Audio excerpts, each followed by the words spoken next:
nanti belum tahu tuh lagi dihitung, tapi saya sih minta dengan bunga aja.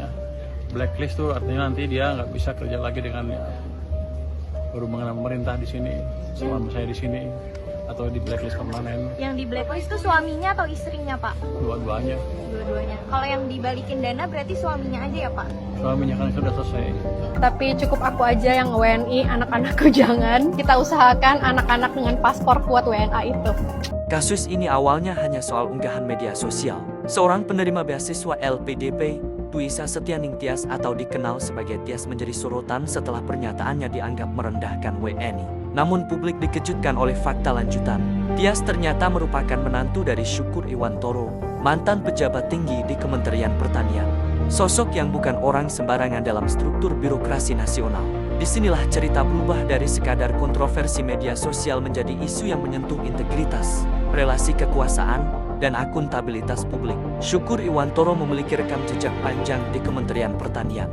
Ia pernah menjabat sebagai Direktur Jenderal Peternakan dan Kesehatan Hewan pada 2011 hingga 2015, dan bahkan mencapai posisi Sekretaris Jenderal Kementan Jabatan Administratif tertinggi di bawah Menteri.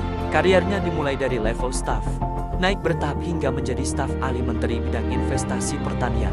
Artinya, ia adalah figur yang sangat memahami tata kelola kebijakan pangan dan birokrasi negara.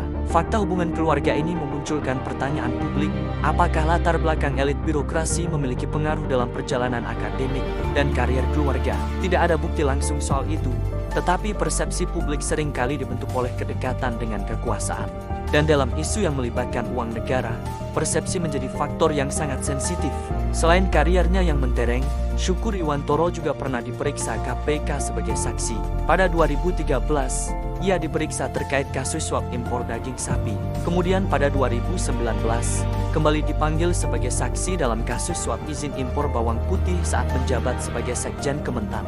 Perlu digarisbawahi, statusnya sebagai saksi, bukan tersangka. Namun dalam konteks opini publik, riwayat pemeriksaan hukum seringkali memperkuat narasi skeptis terhadap elite birokrasi. Dan ketika isu beasiswa negara muncul, sensitivitas publik semakin tinggi.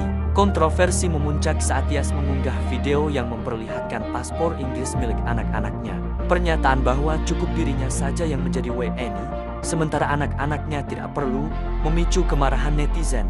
Masalahnya bukan hanya soal paspor, masalahnya adalah konteks. Tias adalah penerima beasiswa LPDP program yang dibiayai oleh dana pajak masyarakat Indonesia. LPDP bukan sekadar beasiswa akademik, ia adalah investasi negara untuk mencetak sumber daya manusia yang kembali dan berkontribusi bagi Indonesia. Disinilah publik merasa ada kontradiksi emosional. Sorotan juga mengarah pada suami Tias, Arya Iwantoro, yang juga disebut sebagai penerima LPDP. Skema LPDP mensyaratkan kewajiban pengabdian dengan pola 2N+1, yaitu kembali ke Indonesia dan berkontribusi sesuai durasi studi. Namun Arya disebut menetap di Inggris selama bertahun-tahun setelah studi. Jika benar kewajiban belum ditunaikan, maka ini bukan sekadar isu moral, tetapi isu kontraktual. LPDP memiliki perjanjian hukum yang jelas. Pelanggaran berarti konsekuensi administratif dan finansial. Di titik ini, perdebatan tidak lagi soal nasionalisme simbolik, tetapi soal kepatuhan terhadap kontrak negara.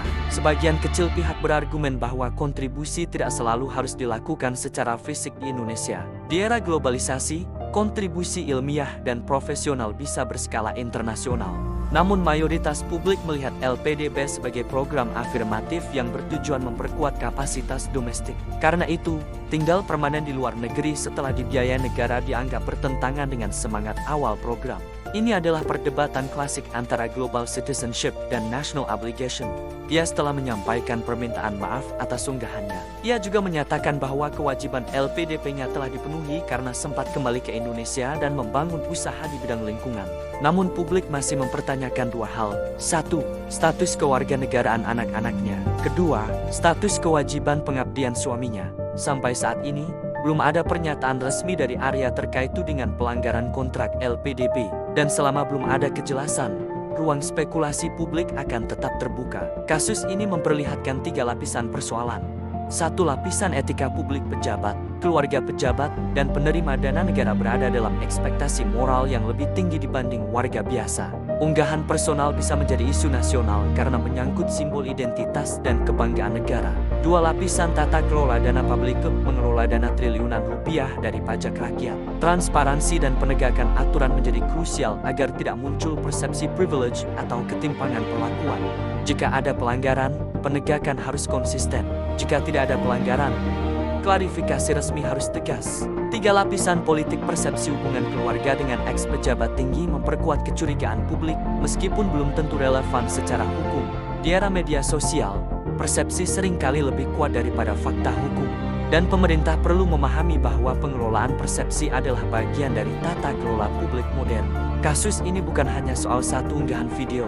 Ini soal hubungan antara hak individu, kewajiban kontraktual, dan ekspektasi moral terhadap penerima dana publik. Apakah kontribusi global bisa menggantikan kewajiban domestik? Apakah negara perlu memperketat pengawasan alumni LPDP di luar negeri? Tulis pendapat Anda di kolom komentar. Karena pada akhirnya, beasiswa negara adalah investasi kolektif dan publik berhak tahu bagaimana investasi itu dijalankan. Sampai jumpa di Inside Daily berikutnya.